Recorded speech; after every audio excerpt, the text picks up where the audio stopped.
আজি সভা সভাপতি মহোদয় উপস্থিত আমার বিদ্যালয়ের শিক্ষাগুরুসকল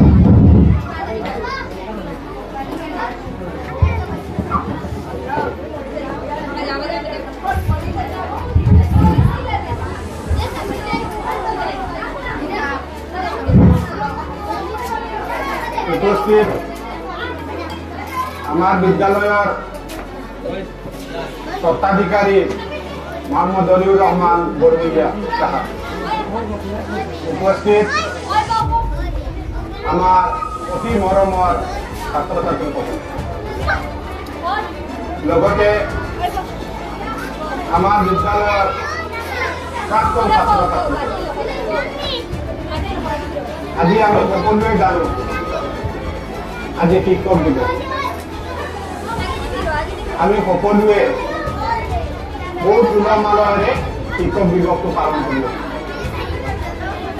তোমালোকে যদি কথা কোৱা তেতিয়াহ'লে শুনিবলৈ নাপাবা আমি আজি জানিব লাগিব আমি কিয় ইয়াত সমবেত হৈছোঁ তোমালোকে চিঞৰ বাখৰ কৰি আছা কি কৰিবা তোমালোকে এনেকুৱা চিঞৰ বাখৰ কৰিলে আমি ক'বলৈ আমাৰ মানে নাথাকিব ইমান ইণ্টাৰেষ্ট নাথাকিব গতিকে আজি এজন মহান ব্যক্তি ছাৰে অলপ আগত কৈ গৈছে সৰ্বপল্লী ৰাধাকৃষ্ণনৰ জন্মদিন আছে ছাৰে সুন্দৰকৈ কৈ গৈছে সৰ্বপল্লী ৰাধাকৃষ্ণন আমাৰ ভাৰতবৰ্ষৰ এজন প্ৰথম উপৰাষ্ট্ৰপতি আছে তাৰপিছতে 1962 চনতে ভাৰতবৰ্ষৰ দ্বিতীয় ৰাষ্ট্ৰপতি এইবিলাক প্ৰশ্ন আহে আমাৰ মানে কম্পিটিটিভ এক্সামত প্ৰশ্ন আহে পৰীক্ষাত প্ৰশ্ন গতিকে তোমালোকে শুনিবা মন দি এতিয়া তোমালোকে মানে এইবিলাক মনত থাকিব বাৰে বাৰে আমাৰ ছাৰ বাইদেউসকলে ক'ব কোৱাৰ লগে লগে তোমালোকৰ মনত এইটো বাঢ়ি থাকিব এই যিজন সৰ্বপল্লী ৰাধাকৃষ্ণন তেওঁ প্ৰথমত ৰাষ্ট্ৰপতি নাছিল উপৰাষ্ট্ৰপতি নাছিল তেওঁ এজন শিক্ষক তেওঁ শিক্ষকতা কৰিছিল আৰু শিক্ষকতাৰ প্ৰতি তেওঁৰ বেছি মানে কি আছিল তেওঁৰ ইণ্টাৰেষ্ট বেছি আছিল মানে শিক্ষকতাৰ তেওঁ পণ্ডিত আছিল তেওঁ অকল আমাৰ দেশত শিক্ষকতা কৰা নাই তেওঁ অক্সফোৰ্ড বিশ্ববিদ্যালয়তো শিক্ষকতা কৰিছিল তেওঁ কলিকতা বিশ্ববিদ্যালয়তো মানে শিক্ষকতা কৰিছিল তেওঁ দৰ্শন শাস্ত্ৰৰ ওপৰত তেওঁ পণ্ডিত আছিল তাৰপিছত তেওঁ ৰাষ্ট্ৰপতি হৈছিল আৰু ছাৰে কোৱা কথাটো আকৌ কৈছো মই যে তেখেতক গৈ কিছুমানে কৈছিল তেওঁৰ এই ব্যক্তিত্বৰ ওপৰত তেওঁৰ সামাজিক কাম কাজৰ ওপৰত মানুহ আগ্ৰহিত হয় তেওঁৰ কিছুমান প্ৰাক্তন মানে ছাত্ৰ ছাত্ৰী গৈছিলে মই কৈছিলে ছাৰ আপোনাৰ ইমান কামত আমি অনুপ্ৰাণিত হৈছো গতিকে আপোনাৰ জন্মদিনটো আমি আপোনাৰ নামত আমি মানে পালন কৰিব বিচাৰোঁ তেতিয়া তেখেতে কৈছে নাই এইটো মানে কি কৰিব লাগিব মোৰ নামত নহয় শিক্ষকৰ নামত শিক্ষকে সমাজ গঢ়ে শিক্ষক অনুপ্ৰাণিত হ'ব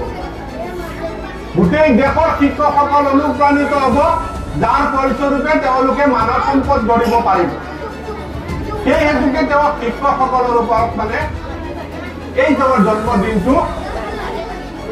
উজাৰি দি দিছে যাৰ কাৰণে আমি আজি মানে কি কৰিছো প্ৰতি বছৰৰ 5 ছেপ্টেম্বৰ তাৰিখে আমি শিক্ষক দিৱস হিচাপে পালন কৰোঁ শিক্ষক দিৱসত আমি কি কৰোঁ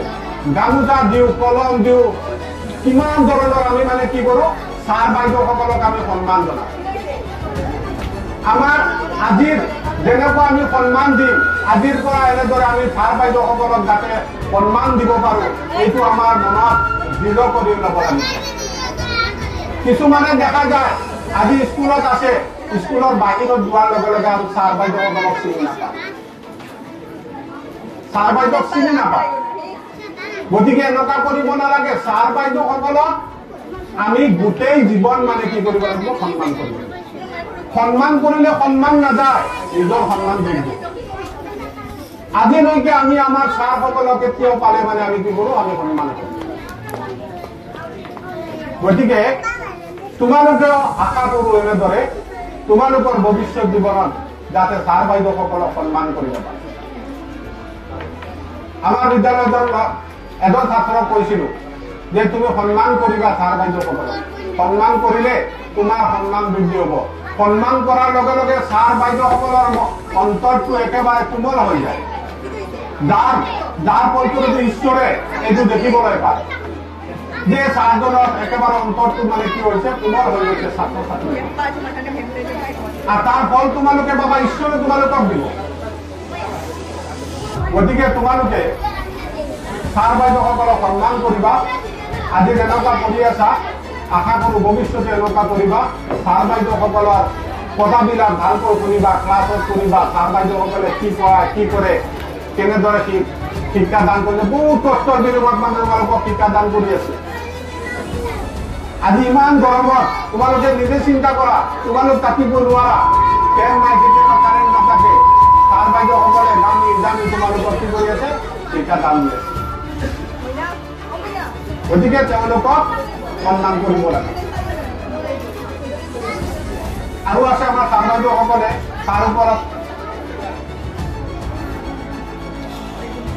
তোমালোকক বিস্তাৰিতভাৱে ক'ব। আৰু আমি সকলোৱে জানো সৰ্বপল্লী ৰাধাকৃষ্ণৰ তামিলনাডুত জন্ম হৈছিলে ১৫৮৮ চনৰ ৫ ছেপ্টেম্বৰ তাৰিখে। তেখেতৰ যিটো জীৱনী আছে এইটো আমাৰ ক্লাছত আছে। আমাৰ ক্লাছৰ যিবিলাক মানে বিজ্ঞান, সমাজ বিজ্ঞান, অসমীয়া এনেদৰে ক্লাছত পোৱা যায়। তেওঁৰ জীৱনীবিলাক তোমালোকে পঢ়া শুনা কৰিবা, দেখিবা তাৰ পৰা তোমাৰ বহুত উপকৃত হ'ব পাৰিবা। গতিকে মই আৰু দীঘলীয়া নকৰোঁ, আমাৰ ছাৰ বাইদেউসকল আছে, এওঁলোকে ক'ব তোমালোকক। গতিকে এইখিনি কৈ মোৰ চমু বক্তব্য ইয়াতে সামৰণি মাৰিলোঁ।